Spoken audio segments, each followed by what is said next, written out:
So Jason, here at CVA, we talk about grid sampling, we talk about zone sampling. They're different, but they're also a little the same. Just talk a little bit about that difference. So they serve different purposes.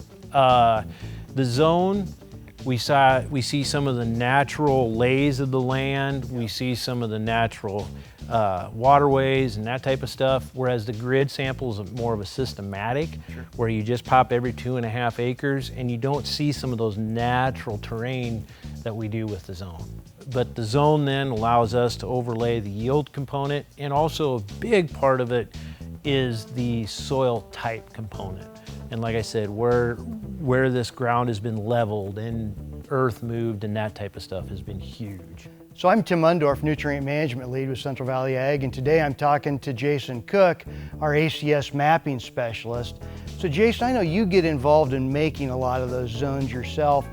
What information are you using when you try to decide how to break up a field by zone? You use a lot of different information. We can use elevation, is one of the bigger ones that we can use. We can use also EC data, which is the electric conductivity of the soil. So that measures basically the water holding capacity. So we can figure out what the texture is. Is it a sand? Is it a clay? Is it a silt? Which that does affect too what we're looking at. We also can use satellite imagery. Several sources for that, so then that kind of puts a yield component into that zone also. So we kind of put those all together, and then obviously the last component of that is the farmer's knowledge of that field and the field sales agronomist knowledge too, because those people know that field. So I actually was out on a field and I had a farmer that in 1960, he actually leveled that field. So he knew exactly what type of a slope he put on it. So he kind of said, this would be a good spot for this zone because I know that I drug soil down here. And if you went, you saw it looked just dead flat. So the farmer's intuition and information on that is huge. Sure, that makes sense. So as a grower steps into advanced cropping system and starts using some of our tools, we still like the base to be that variable soil fertility and some sort of a soil sampling plan that's more intense than composites, correct? Correct.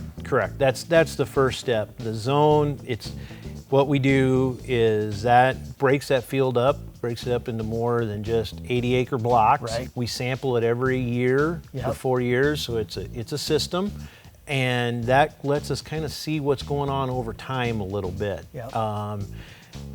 You get spikes sometimes just because of bizarre weather events and that type of stuff. So you kind of start to get a trend line. Am I moving this up? Is it responding, or am I backing this off too much? So that's really a big part of it too. So as we get kind of to the end of the growing season here, that's something we need our growers thinking about. What do they want to do going forward as far as starting to bring more precision ag onto their operation? Have they done grid or zone sampling for fertility in the past? If not, now's the time to start and getting those acres on the books so we can get out there as soon as the combine's through the field. Is probably pretty important, isn't it? Absolutely. Getting out there, getting the samples taken so we can make those recommendations. When we do our advanced zones, one of the layers we talked about was EC mapping. That's another process, so we got to get out there, do that.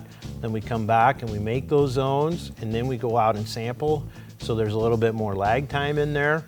That extra layer of information helps really dial those zones in, but it just adds a little bit more time in there. So we have to be aware of that. So if the growers can commit to that stuff now, talk to their FSAs, to the regional sales managers, then we can at least have those on the books so they can just make a simple phone call and say, hey, I'm out of this field. Because as we know, everything's compressed, and when you start watching, I think everybody knows these combines, it doesn't take long to get a field out anymore. So the sooner they can let us know, the sooner we can be behind them.